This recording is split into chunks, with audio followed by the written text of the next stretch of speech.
अस्सलामुअलैकुम, मेरा नाम डॉक्टर आयशा है और एक बार फिर आपके सामने हाजिर है एक न्यू डिस्कशन के साथ। हमारे चैनल को लाइक, सब्सक्राइब और शेयर करना ना भूलें। अपॉइंटमेंट के लिए स्क्रीन पे हमारा नंबर चल रहा है। आज की जो हमारी डिस्कशन है वो है एक्टोपिक प्रेगनेंसी, यानी कि बच्चादानी से बाहर हमल का होना। और ज्यादातर जो कॉमन है वो है ट्यूबों में, ठीक है, फ्लैपियन ट्यूब्स। थोड़ी सी एनाटॉमी बताना चाहूंगी और आपको आइडिया होगा क्योंकि मैंने बहुत सी वीडियोस में एनाटॉमी बताई है। Uterus, cervix, वेजाना। सबसे पहले वेजाना आ जाती है, जैसे स्क्रीन पे आप देखें और आपको सारी जो कंफ्यूजन है वो आपकी दूर हो जाएगी। सबसे पहले वेजाना आ जाती है, देन सर्विक्स आती है, फिर यूट्रस आता है।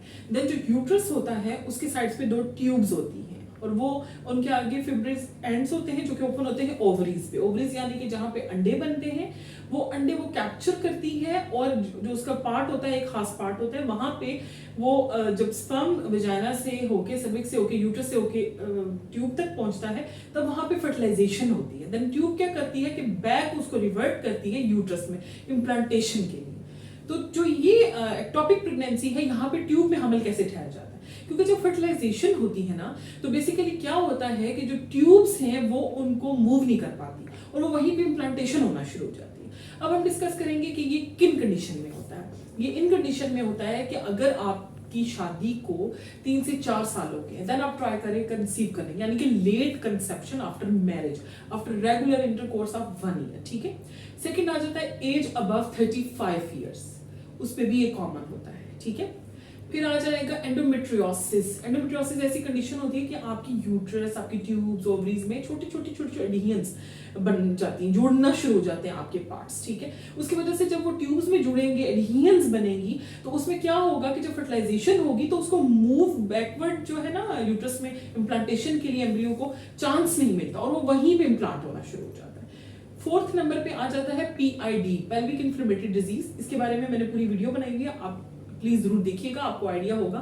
ये इन्फेक्शन होता है, वेजाइनल डिस्चार्ज होता है, ठीक है, जिसकी वजह से क्या होता है कि ट्यूब में इसकी वजह से ब्लॉक भी हो जाती है, बंद भी हो जाती है और आपको इनफर्टिलिटी भी होती है। लेकिन अगर आप इस चीज से गुजर रहे हैं और आपकी ट्यूब में ओपन है, तो ऐसे होता है कि उसमें साइडों पे ना डिस्चार्ज लगा होता है, इन्फेक्शन होता है, जिसकी वजह से वो इस तरह की होती है, पार्शली कह लें, या उसमें इतना इन्फेक्शन होता है कि अगर वो ओपन भी है तो जो उसकी पेरिस्टल्टिक मूवमेंट होती है ना, जो उसकी होती है वेवी मूवमेंट, उसकी वजह से वो उसको वहां पे ट्रेवल नहीं करा सकता है, ठीक है, और वो वहीं पे चिपक के ग्रो करना शुरू हो जाती है।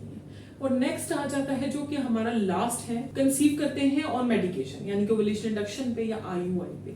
IVF फिक्सी में ऐसा नहीं होता, क्योंकि उसमें क्या होता है कि हम एग्स निकाल के बाहर फर्टिलाइज करके डायरेक्ट आपके एंडोमेट्रियम यानी यूट्रस में रख देते हैं, तो उसमें इतने चांसेस नहीं है। अब आ जाते हैं इसके साइन सिम्टम्स की तरफ। साइन सिम्टम्स में क्या होता है कि आपके जो लोअर एब्डोमिनल पार्ट होता है ना, वहां पे यानी कि पतला पेट, शदीद स्वेयर किस्म का पेन होता है, ठीक है। फिर क्या होता है कि बाज़ ये जो ट्यूब में प्रेगनेंसी होती है, जब ये थोड़ा सा ग्रो करे, यहाँ पे इम्प्लांट हो, तो वो फट भी सकती है, स्वेयर ब्लीडिंग होती है, आप शॉक में जा सकते हैं, फेंट हो जाते हैं, ये इसके साइन सिम्टम्स में आता है, ठीक है। फिर जब आपको हमारे पास शॉक की कंडीशन में लेके आते हैं, वहां पे फिर आइडिया हो जाता है कि ये प्रेगनेंसी जो है एक्टोपिक है, नॉर्मल नहीं है, तो उसको ट्रीट किया जाता है। फिर ट्रीटमेंट में सबसे पहले आ जाता है कि अगर टाइम से पहले पता चल गया है, यानी कि बच्चे की हार्ट बीट नहीं आई है, अब इसकी इतनी ग्रोथ नहीं हुई है, सीरम बीटा HCG यानी कि जो ब्लड टेस्ट है वहां पे भी वो एक खास अमाउंट है कि हम इसको मेडिसिन से ट्रीट कर लें, तो हम उसको मेडिकेशन से भी अबॉर्ट कर सकते हैं लेकिन उसके लिए स्पेशल क्राइटेरिया होता है और इंजेक्टेबल फॉर्म में भी हम कर सकते हैं, ठीक है।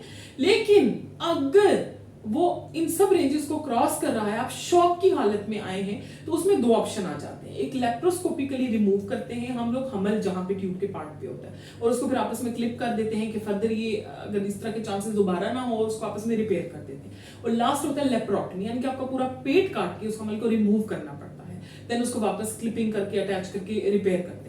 लेकिन बाज़ तो उसमें रिमूव भी की जाती है आपकी ट्यूब, अगर स्वेयर किस्म की टॉपिक है और सब कुछ फट गया है कि दोबारा रिपेयर नहीं हो सकता। तो आप ये चीज माइंड में रखिएगा कि एक ट्यूब के साथ भी प्रेगनेंसी हो सकती है। उसके लिए आपको अपने डॉक्टर को कंसल्ट करना है। घर बैठ के आप इंतजार नहीं कर सकते कि मेरा जो हमल है वो नेचुरली होगा, क्योंकि 100% तो वैसे भी चांसेस नहीं है। 80 to 85 जो नेचुरल है उसमें भी एक ट्यूब नहीं होगी, तो सोचे वो 40 to 50% चला जाता है, हाफ हो जाता है। तो ये क्राइटेरिया था और ये मैंने आपको बताई काजेज, साइन सिम्टम्स के अपनी नॉर्मल जगह, यानी कि बच्चादानी से बाहर हमल हो तो उसकी क्या कंडीशन होती है और आपको फौरन अपने डॉक्टर से रजू करना चाहिए।